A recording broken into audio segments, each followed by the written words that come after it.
SSC gold batch. मुझे सबसे पहले ये बता दीजिए कि हमने लास्ट क्लास में कहाँ तक कवर किया था, क्या पढ़ा था हमने लास्ट क्लास में। हमने एंशियंट इंडिया शुरू किया था, प्राचीन भारत। इसमें हमने कहाँ तक कर लिया था, मुझे फटाफट से लिख कर भेजिए, उसके बाद मैं आगे कंटिन्यू करता हूँ।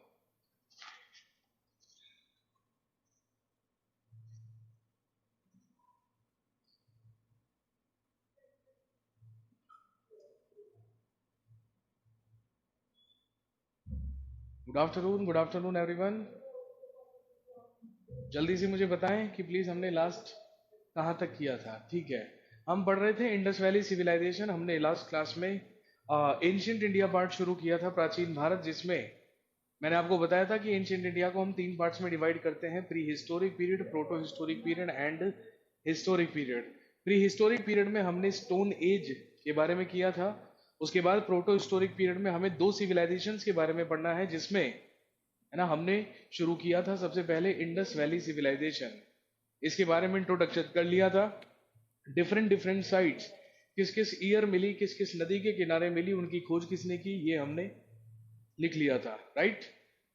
हाँ, अब मुझे सबसे पहले बताइए, क्या आपको एंशियंट इंडिया के नोट्स अपलोड हो चुके हैं? मुझे फटाफट से बताइए कि नोट्स आपको मिल चुके हैं, क्योंकि हमने अपलोड करवाए थे यहाँ पर नोट्स। जो भी आपके एंशियंट इंडिया के नोट्स हैं, है ना, वो हमने अपलोड करवाए थे। तो वो आप सभी लोगों के पास हैं या नहीं है, सबसे पहले मुझे बताएं।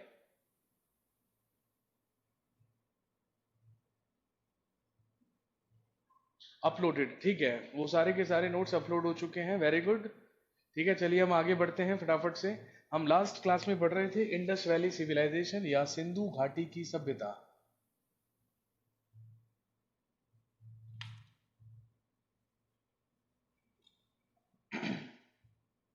जिसका पीरियड था लगभग 2500 बीसी से लेकर 1750 बीसी तक का। मैंने आपको बताया था ये एक शहरी सभ्यता थी, that was an urban civilisation. और इसमें, है ना, इसी का दूसरा नाम था, इसका नया नाम है हड़प्पा सिविलाइजेशन। और अगली चीज है ना जो हमने डिस्कस की थी, वो मैंने आपको बताया था, क्योंकि इसी सभ्यता के लोगों ने तांबे में टिन मिलाकर कांसा बनाया था, है ना, या ब्रॉन्ज बनाया था, इसीलिए इसको हम ब्रॉन्ज एज सिविलाइजेशन भी कहते हैं।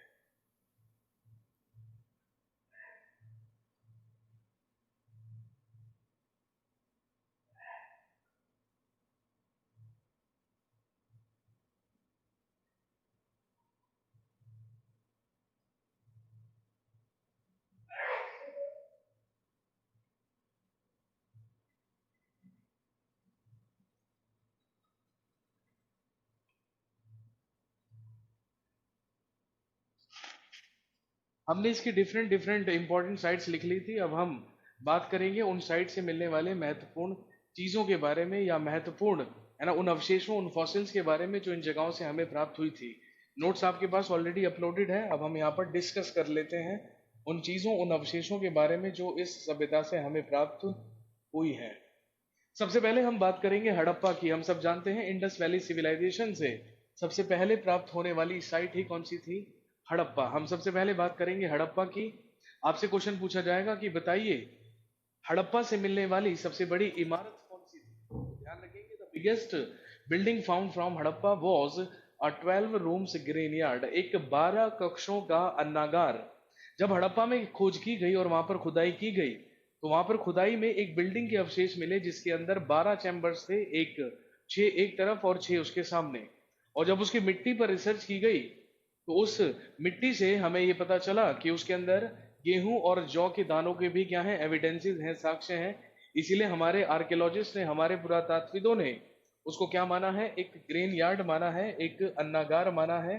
इसीलिए हमने उसको क्या कहा है? 12 कक्षों का अन्नागार।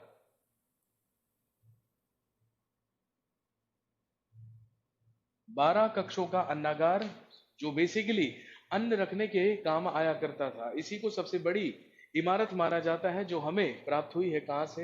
हड़प्पा से। और क्योंकि मिट्टी में, है ना, गेहूं और जौ के क्या मिले हैं? साक्ष्य मिले हैं। इसीलिए आपसे पूछेंगे कि बताइए सिंधु घाटी की सभ्यता के लोग मेनली, मुख्यतः किस चीज की कृषि किया करते थे? तो ध्यान रखेंगे, गेहूं और जौ की, wheat and barley. Wheat and barley या गेहूं और जौ।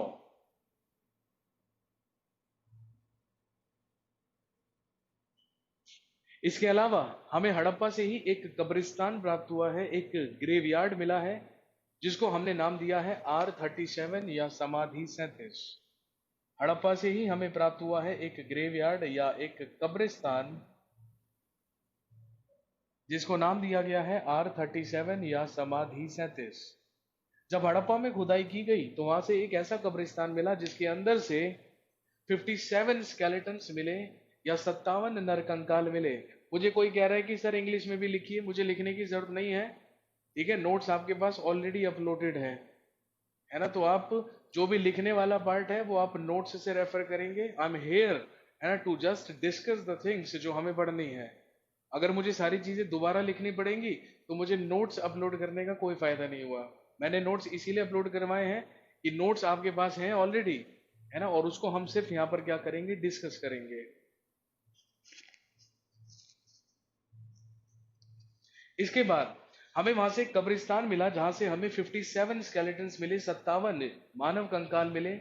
लेकिन जब उन पर रिसर्च करने की कोशिश की गई तो उसमें से 20 स्केलेटन्स इतने ज्यादा डिकम्पोज हो चुके थे कि उन पर रिसर्च करना भी क्या था, इम्पॉसिबल था। इसीलिए रिसर्च सिर्फ कितनों पर किया गया, 37 पर किया गया। इसीलिए हमने इसको नाम क्या दिया है, R37 या समाधि 37। हड़प्पा से मिलने वाली अगली चीज थी a picture of goddess of fertility. हमें एक ऐसी मूर्ति मिली है जिसको हमने उर्वरता की देवी कहा है या गॉडेस ऑफ फर्टिलिटी कहा है। हमें एक ऐसी स्त्री की मूर्ति प्राप्त हुई है हड़प्पा से जिसके गर्भ से पौधे को उगते हुए दिखाया गया था। और स्त्री के गर्भ से पौधे के उगने का मतलब हमारे आर्कोलॉजिस्ट ने माना है कि धरती से फसल का उगना। और ये अज्यूम किया गया है, ये माना गया है कि उस समय लोग धरती की पूजा किया करते होंगे और धरती की ही मूर्ति बनाकर मानव रूप में उसको पूजा करते होंगे। इसीलिए एक स्त्री के गर्भ से पौधे को उगते हुए दिखाया गया है जिसको क्या कहा गया है, गॉडेस ऑफ फर्टिलिटी या उर्वरता की देवी।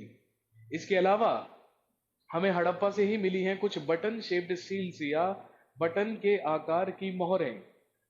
और इसके अलावा हमें हड़प्पा से ही प्राप्त हुआ है शंख का बना हुआ एक बैल। हड़प्पा से ही हमें एक ऐसी आकृति मिली है जो एक शंख था और शंख के ही द्वारा एक बैल बना हुआ था। और क्योंकि हमें शंख का बना हुआ बैल मिला, इसीलिए हमारे आर्कोलॉजिस्ट ने कहा कि इंडस वैली सिविलाइजेशन में जो बैल हुआ करते थे, जो बुल हुआ करते थे, है ना, वो इंपॉर्टेंट जानवर हुआ करते थे। तो एक बैल मिला मिला है जो शंख का बना हुआ है। लेकिन कहीं से भी इंडस वैली सिविलाइजेशन में गाय होने के एविडेंसेस या गाय होने के साक्ष्य हमें प्राप्त नहीं हुए हैं। इसीलिए हमारे आर्कोलॉजिस्ट ने ऐसा माना है कि इंडस वैली सिविलाइजेशन में, है ना, हमारे पास गाय के एविडेंसेस नहीं है, लेकिन हमारे पास बैल होने के क्या मिलते हैं, एविडेंसेस मिलते हैं। और क्योंकि हड़प्पा से एक कब्रिस्तान मिला है, इसीलिए हमने ये कंक्लूजन निकाला है कि हड़प्पा में ही ये प्रथा चलती थी, हड़प्पा में ही ये सिस्टम चलता था, जहां पर डेड बॉडीज को जलाया नहीं बल्कि दफनाया जाता था। तो आपसे पूछेंगे इंडस वैली सिविलाइजेशन में दफनाने वाले साक्ष्य हमें कहां से मिलते हैं, हड़प्पा से। हड़प्पा में डेड बॉडीज दफनाई जाती थी। अगर पूछे कि जला देने के एविडेंसेस कहां से मिलते हैं, मोहनजोदड़ो में डेड बॉडीज को जलाया जाता था। और अगर आपसे पूछे कि वो कौन सा स्थान था जहां पर डेड बॉडीज के साथ उनके पालतू कुत्तों को भी दफना दिया जाता था, वो प्लेस था रोपड़, जो हमने पंजाब में लिखा था, है ना, पंजाब से प्राप्त हुआ था रोपड़ 1953 में। रोपड़ में ही हमें ह्यूमन स्केलेटन्स के साथ, मानव कंकाल के साथ कुछ कुत्ते की भी अस्थियां प्राप्त हुई है। अगर आपके पास नोट्स नहीं है तो मैं आपको, है ना, नोट्स का लिंक सेंड करवाता हूं, आप वहां से कर लीजिएगा। वो अभी तक आपको सेंड कर, आपने डाउनलोड कर लेना चाहिए था।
हाँ जी, जो नोट्स का लिंक है वो आपको मैं सेंड करवा रहा हूँ, थोड़ी देर में आपके पास लिंक आ जाएगा, आप लिंक से नोट्स निकाल लीजिएगा।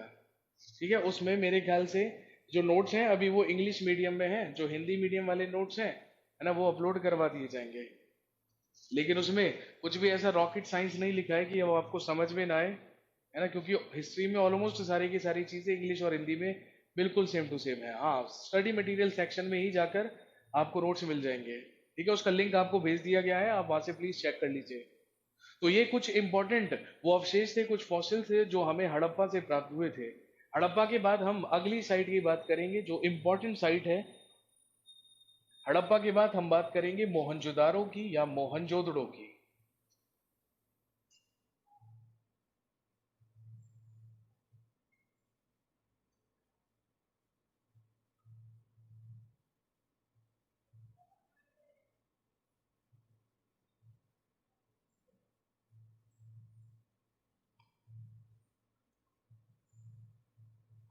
अगली साइट मोहनजोदारो या मोहनजोदड़ो।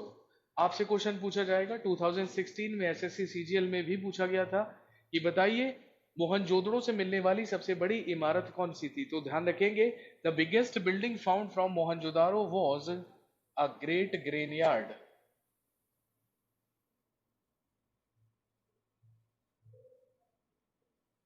हड़प्पा से और मोहनजोदड़ो से मिलने वाली सबसे बड़ी इमारत हुआ करती थी एक विशाल अन्नागार।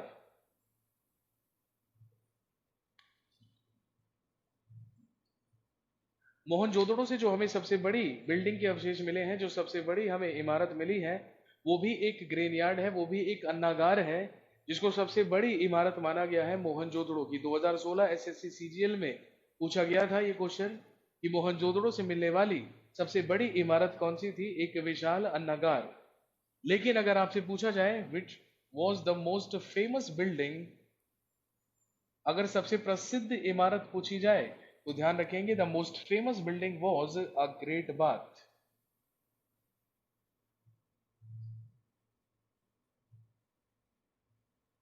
एक विशाल स्नानागार।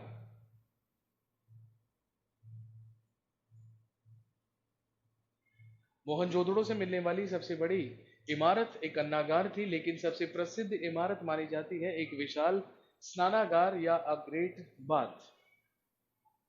इसके अलावा मोहनजोदड़ो से ही हमें प्राप्त हुई है नटराज की मूर्ति, स्टैचू ऑफ नटराज। हम सब जानते हैं the god of dance is Nataraj, हम नटराज को नृत्य का देवता मानते हैं, जिसको हमने किसका रूप माना है, भगवान शिव का। तो एक नटराज की मूर्ति भी हमें मोहनजोदड़ो से मिली है, जिसे हमने भगवान शिव का ही अवतार माना है या रूप माना है। और हम सब जानते हैं भगवान शिव का ही तांडव करते हुए जो रूप है वही नटराज कहलाता है। इसीलिए हमें यह भी पता चल गया कि the oldest dance form of India is तांडव। तांडव ही भारत की सबसे पुरानी नृत्य शैली है, क्योंकि हमें एक नटराज की मूर्ति इंडस वैली सिविलाइजेशन से भी प्राप्त हुई है। इसके अलावा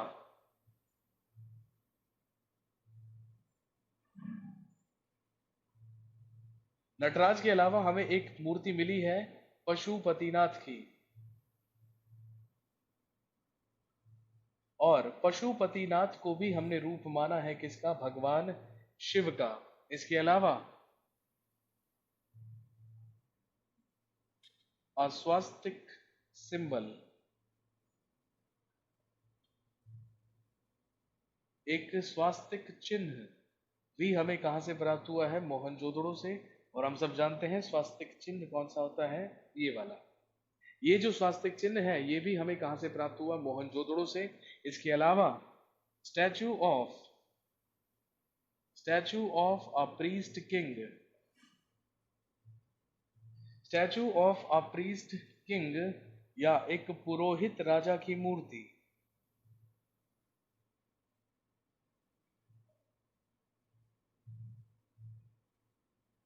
एक पुरोहित राजा की मूर्ति हमें प्राप्त हुई है कहां से, मोहनजोदड़ो से। इसके अलावा statue of a dancing girl, एक नृत्य करती हुई बालिका की मूर्ति हमें मोहनजोदड़ो से मिली है, जो सबसे फेमस मूर्ति है। और ये सबसे फेमस इसलिए है क्योंकि ये कांसे द्वारा निर्मित थी, ये ब्रॉन्ज की ही बनी हुई थी। और ब्रॉन्ज की ही बनी हुई एक बालिका की नृत्य करते हुए मूर्ति भी हमें मोहनजोदड़ो से मिली है। इसके अलावा मोहनजोदड़ो में हमें जितने भी मकान मिले हैं वो सारे के सारे मकान पक्की ईंटों के बने हुए थे और वो ग्रिड सिस्टम से बनाए गए थे। कहने का मतलब किसी भी मकान का मुख्य द्वार, मेन डोर, मेन रोड की तरफ नहीं बल्कि अंदर गली की तरफ खुला करता था। सारे के सारे मकानों के बैक साइड पर ही क्या हुआ करती थी, मेन रोड्स हुआ करती थी। और हर घर में है ना हमें एक कुएं होने के भी एविडेंसेस मिले हैं। कहने का मतलब वो लोग इतने ज्यादा संपन्न थे कि हर व्यक्ति के मकान में अपना एक पर्सनल कुआं हुआ करता था। घर के बाहर जो नालियां हुआ करती थी वो भी पक्की ईंटों की बनी हुई थी और सारी की सारी नालियों को ढका गया था। और सारा का सारा जो पानी था वो ड्रेन होकर है ना शहर के बाहर, कॉलोनी के बाहर ही एक स्थान पर जाकर इकट्ठा हुआ करता था। इसीलिए मैंने आपको बताया था इंडस वैली सिविलाइजेशन की सबसे महत्वपूर्ण विशेषता ही क्या है, इसकी सिटी प्लानिंग, इसका नगर नियोजन और इसकी जल निकासी प्रणाली, इसका ड्रेनेज सिस्टम, क्योंकि उसी की वजह से ये सबसे ज्यादा क्या है, फेमस है। इसके अलावा मोहनजोदड़ो से ही हमें मिला है evidence of a makeup box, एक श्रृंगार दान का साक्ष्य। और मेकअप बॉक्स मोहनजोदड़ो से मिलना ये साफ साफ दर्शाता है कि आज से लगभग 4,500 साल पहले भी श्रृंगार या मेकअप करने की प्रथा चला करती थी और महिलाएं आज से 4,500 साल पहले भी मेकअप किया करती थी। ये वो कुछ इंपॉर्टेंट और एक्सेप्शनल चीजें हैं जो हमें प्राप्त होती हैं कहां से, मोहनजोदड़ो से। हमारे आर्कियोलॉजिस्ट का ऐसा कहना है कि इंडस वैली सिविलाइजेशन की दो प्रशासनिक राजधानी हुआ करती थी या दो एडमिनिस्ट्रेटिव कैपिटल्स हुआ करती थी जिन्हें कहा जाता था ट्विन कैपिटल्स, जिन्हें ट्विन कैपिटल्स कहा जाता था या जुड़वा राजधानी। और सिंधु घाटी की सभ्यता की जो जुड़वा राजधानियां थी है ना वो थी हड़प्पा और मोहनजोदड़ो। हड़प्पा और मोहनजोदड़ो को ही